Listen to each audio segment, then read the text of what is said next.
On a freezing Christmas night in Washington, D.C., a billionaire rushing home walked past a woman sitting alone on a bench until he heard the sound that stopped him cold, a child whispering, "Please don't leave us." Have you ever had a moment where walking away would have been easier, but staying changed everything?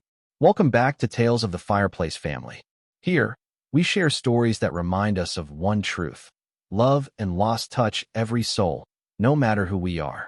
We never know when, how, or why, but love always finds us, and its stories deserve to be told. If you're new here, subscribe and hit the notification bell so you never miss the moments that change everything. And to our returning hearts, thank you. Your presence keeps this fire burning. Stay with us till the end. Share your thoughts, and tell us where in the world you're watching from. Let us continue. Christmas lights glowed like promises along Pennsylvania Avenue, but Nathaniel Cross barely noticed them. At 42, Nathaniel had learned how to move through Washington, D.C. without being touched by it. His black wool coat cost more than most people's monthly rent, his name opened doors, and his calendar controlled lives. Yet on this December night, the city felt colder than usual, sharper, heavier. Union Station loomed behind him, wrapped in garlands and red bows, music spilling out through the doors. Families laughed. Couples leaned into each other. Children dragged parents toward oversized Christmas trees. Nathaniel adjusted his cufflinks and checked his watch. Late again. His driver was stuck in traffic, and for once, Nathaniel had waved him off. He needed air, space, silence. The board meeting had run long, and the empty penthouse waiting for him in Georgetown felt louder than any room full of people. Christmas used to mean something once. Before the divorce, before the headlines, before success cost him more than it gave. Across the city, Ariana pulled her coat tighter around herself and her son. She sat on a cold bench near the edge of the plaza, just far enough from the crowds to feel invisible. A small Christmas tree twinkled nearby, its lights reflecting softly in the snow-dusted pavement. Ariana didn't look at it. Her attention was on Malik, curled into her side, his tiny fingers gripping her sleeve like an anchor. "It's okay," she whispered, though she wasn't sure who she was convincing. Just a little longer. Ariana hadn't planned to be here. She'd planned to be home, wrapping the last of the presents she'd bought from clearance bins and late-night shifts. She'd planned to make cocoa, to play old Christmas music, to pretend everything was normal. But the heater in her apartment had failed. The landlord wouldn't answer, and the cold had crept in fast. So she bundled Malik up, grabbed their last $20, and headed toward the station. Somewhere warm, somewhere bright, somewhere that didn't feel like losing. Ariana was 31, tired in a way sleep couldn't fix. She worked 2 jobs, one at a nonprofit office by day, cleaning offices at night. Her smile was practiced, her hope quieter now. Life had taught her not to ask for help unless absolutely necessary. Malik shifted, his breath shallow, his voice barely audible. "Mommy, I'm here," she said instantly, tightening her hold. "I'm not going anywhere." But fear crept up her spine anyway. Christmas was supposed to be safe, gentle, kind. The wind picked up, slicing through the plaza. That was when Nathaniel heard it. Not laughter, not music, not the city. A small voice, thin, fragile, carried by the cold. "Please, don't leave us." Nathaniel stopped walking. He turned, and for the first time that night, he saw her. A woman sitting alone on a bench.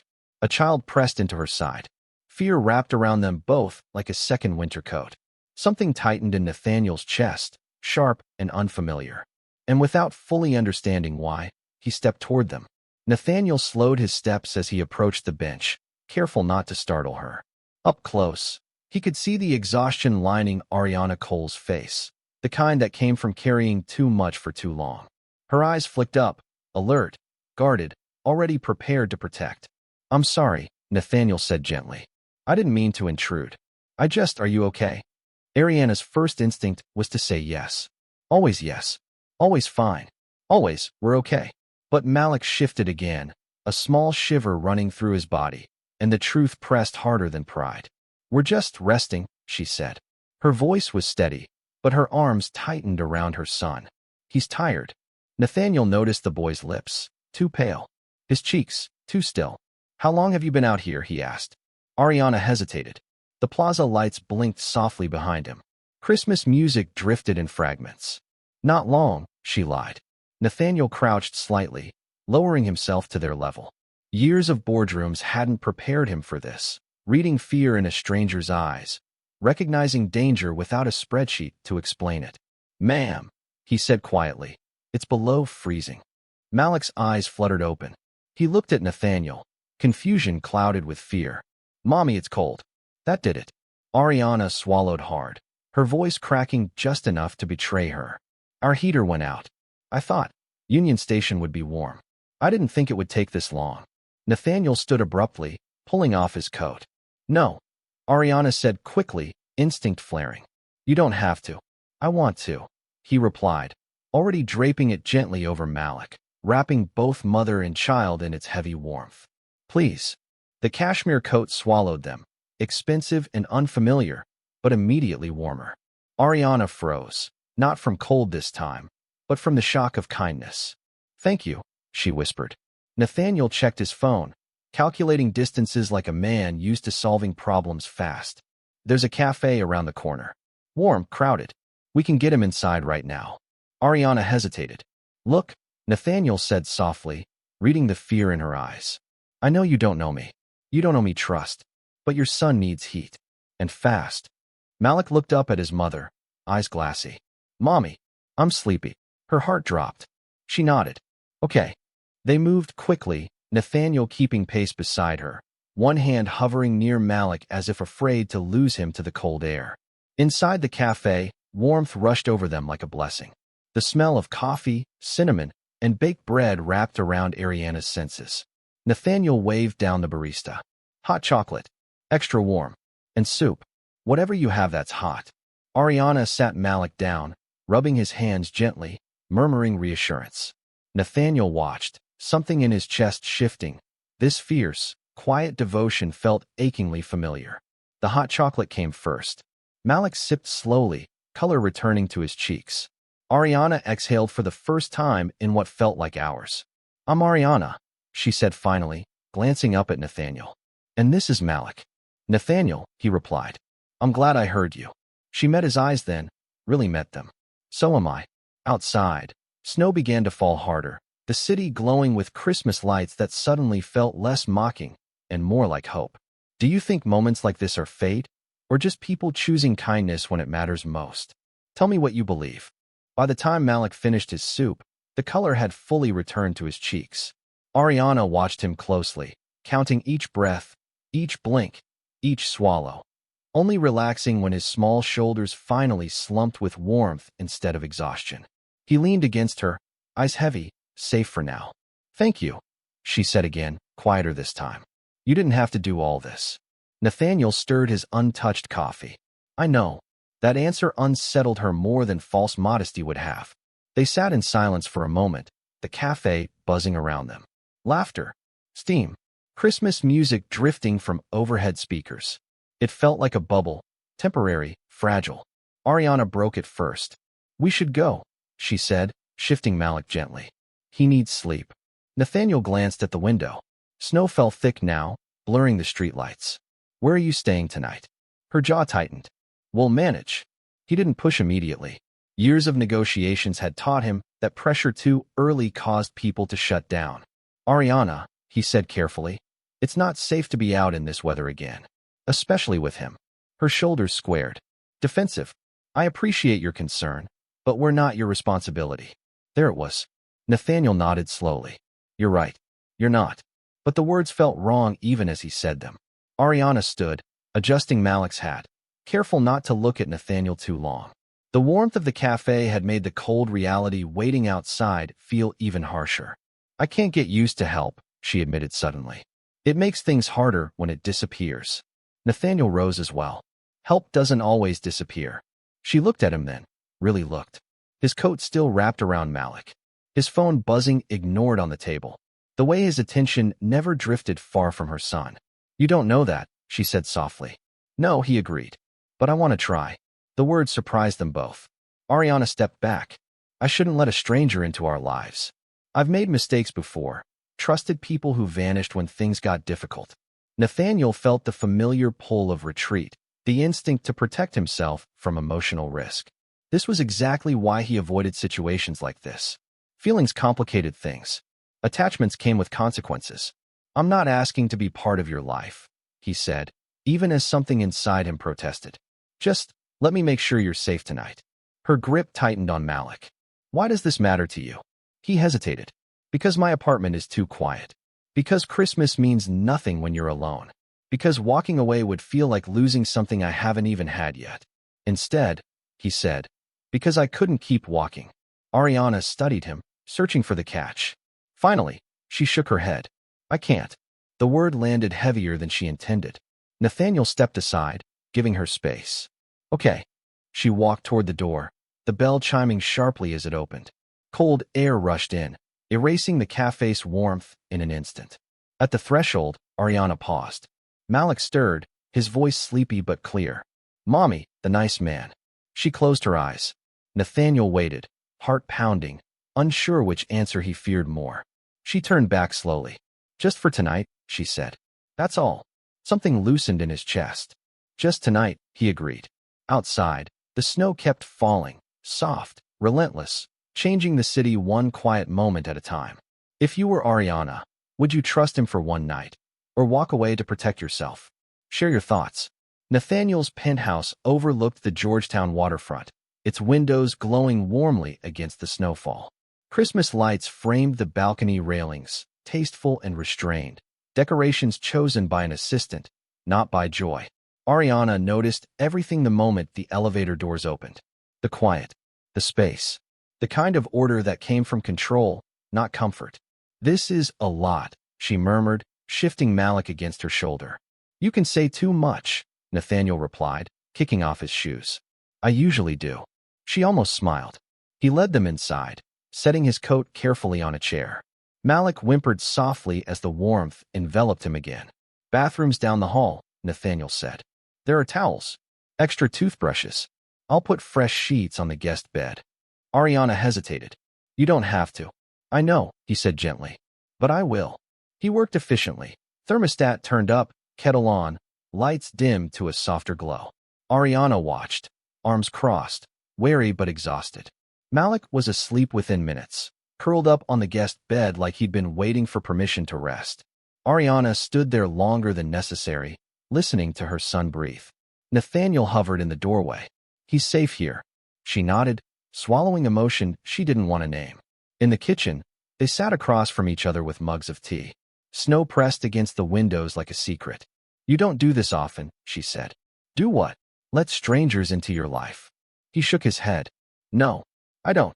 Silence settled. Not awkward, just honest. Why tonight? She asked. Nathaniel leaned back, staring at the ceiling. Because Christmas has a way of reminding you what you're missing. That surprised her. I used to think being strong meant never needing anyone, Ariana said quietly. Now I know it just means surviving alone. Nathaniel met her gaze. That's not strength. That's endurance. The words landed deep. A soft cry came from the hallway. Ariana was on her feet instantly, but Nathaniel reached the room first, kneeling beside Malik, murmuring reassurance. Ariana watched from the doorway. How gentle he was, how naturally he moved. You don't look like a stranger, she said softly.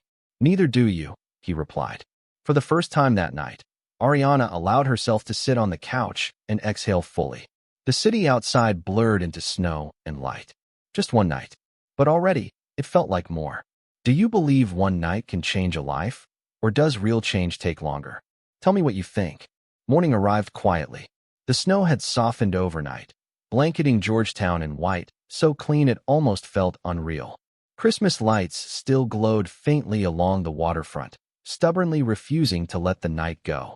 Nathaniel stood in the kitchen staring at a photo frame he hadn't looked at in years. It showed a younger version of himself, laughing, arms slung around a woman with bright eyes and a fearless smile. His ex-wife. Back when Christmas mornings were noisy. Back when the house smelled like pancakes and possibility. He set the frame face down just as Ariana appeared in the doorway. I didn't mean to snoop, she said quickly. Malik woke up early. I was looking for cereal. It's fine, Nathaniel said. Top cabinet. Left. She reached for it, then paused, noticing the overturned frame. You were married, she said, not accusing. Just noticing. I was, he replied. A long time ago. Or maybe not that long. Depends on the day. They sat at the kitchen island while Malik colored quietly beside them, humming a tune he'd picked up from a street caroler the night before. You have kids? Ariana asked. Nathaniel's jaw tightened. A daughter, Lily. She lives with her mom in San Diego. Ariana felt something shift. You don't see her often. No, he admitted. And that's on me. The honesty surprised even him. Ariana wrapped her hands around her mug. Malik's father left before he was born. I spent a long time convincing myself that was easier than explaining. Disappointment. Nathaniel nodded. You get used to absence. Until one day you realize it shaped everything. A knock interrupted them. Nathaniel frowned. No meetings. No deliveries. He opened the door to find a woman in a city-issued coat, holding a clipboard. Ms. Cole, the woman asked gently. I'm with Housing Services. We received a report about a heating failure in your building. Ariana's stomach dropped. They're just doing their job, the woman added quickly.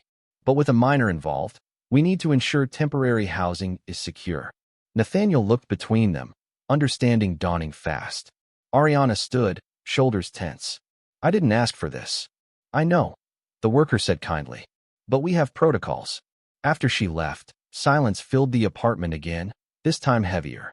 I didn't tell you everything, Ariana said finally. Because if I say it out loud, it feels like failure.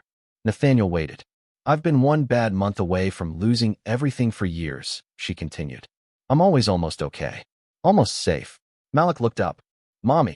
She smiled tightly. I'm okay, baby. Nathaniel stood. You shouldn't have to do this alone. Ariana met his eyes.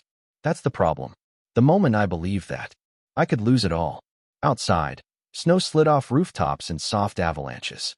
Inside, two people sat with the weight of truths finally spoken, knowing the bond forming between them was real and fragile. The day unfolded slower than either of them expected.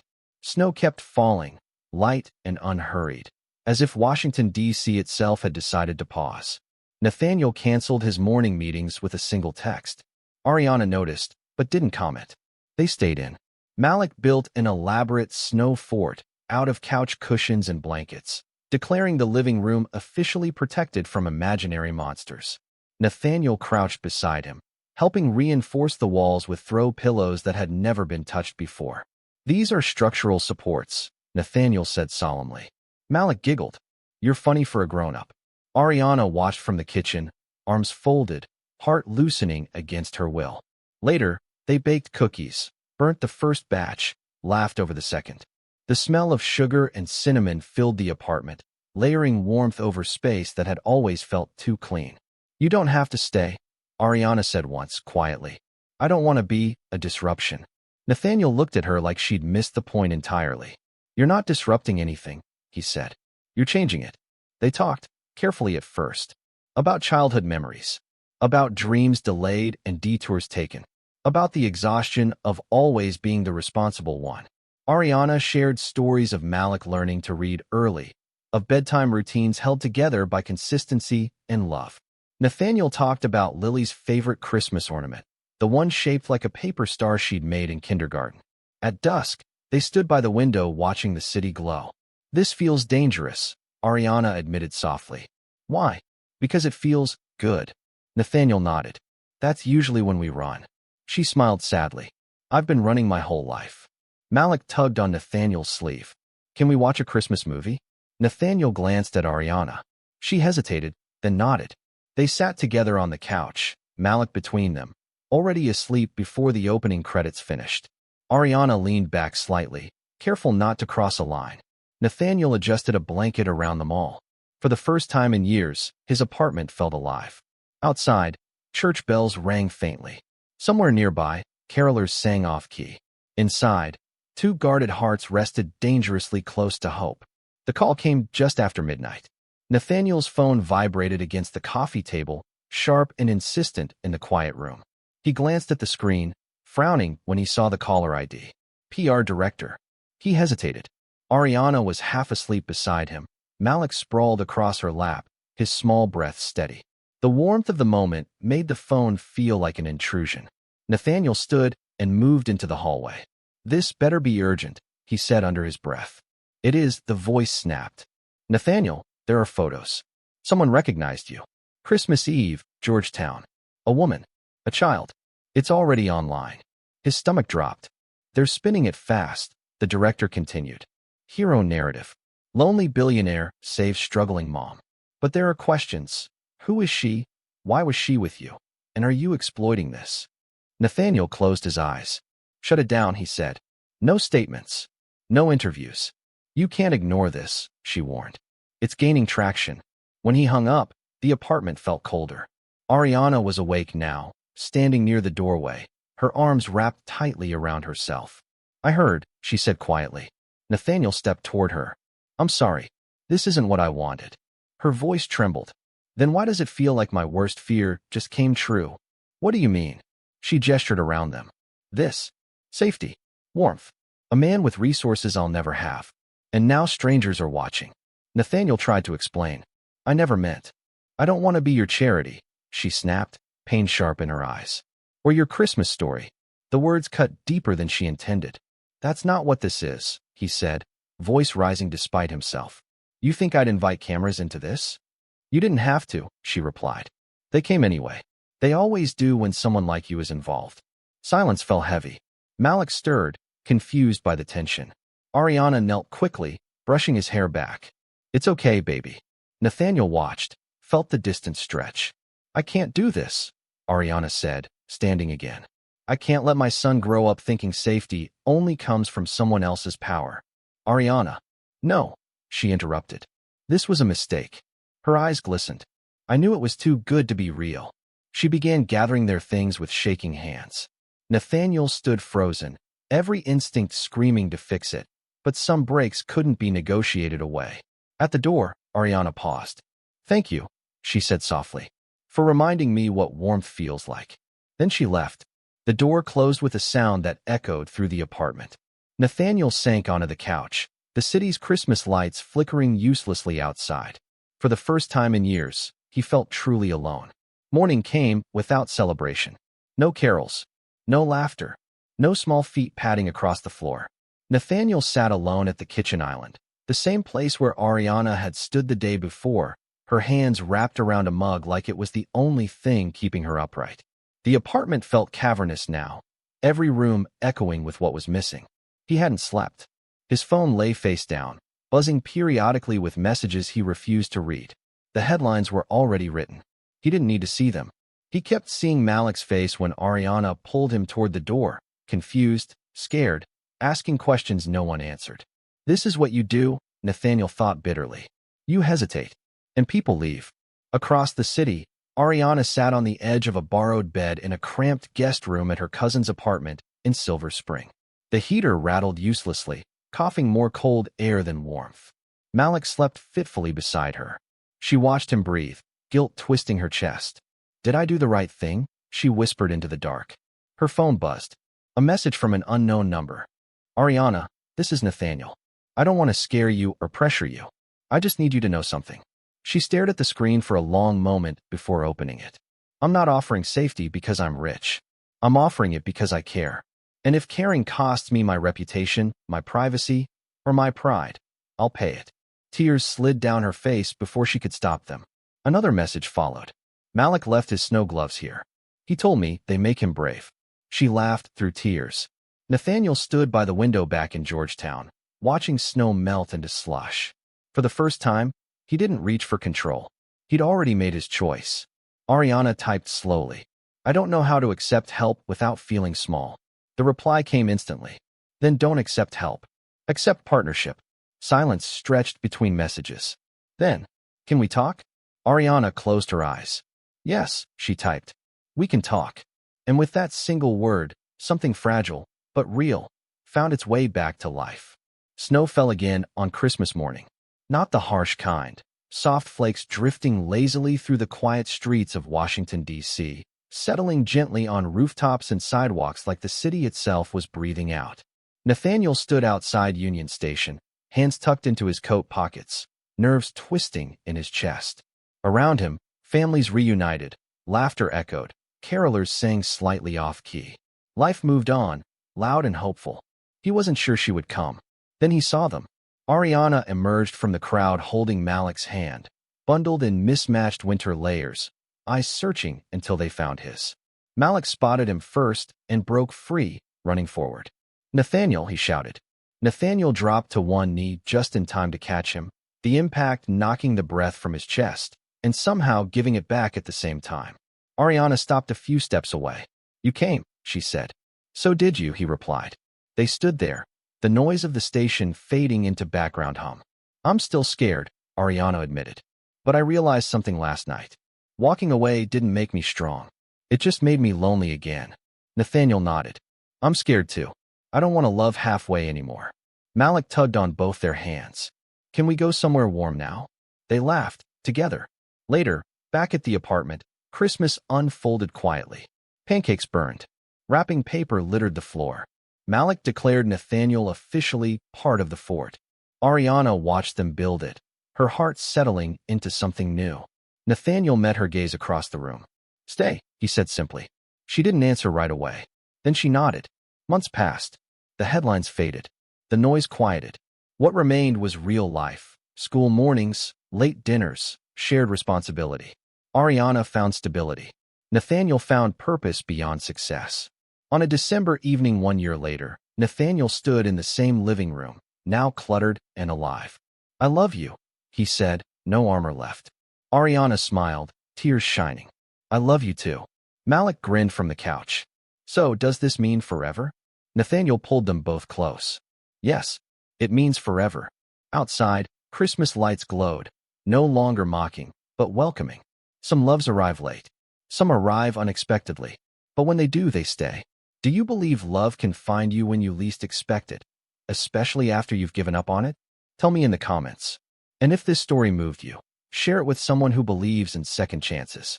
What would you rate this story from 0 to 10, and where in the world are you watching from?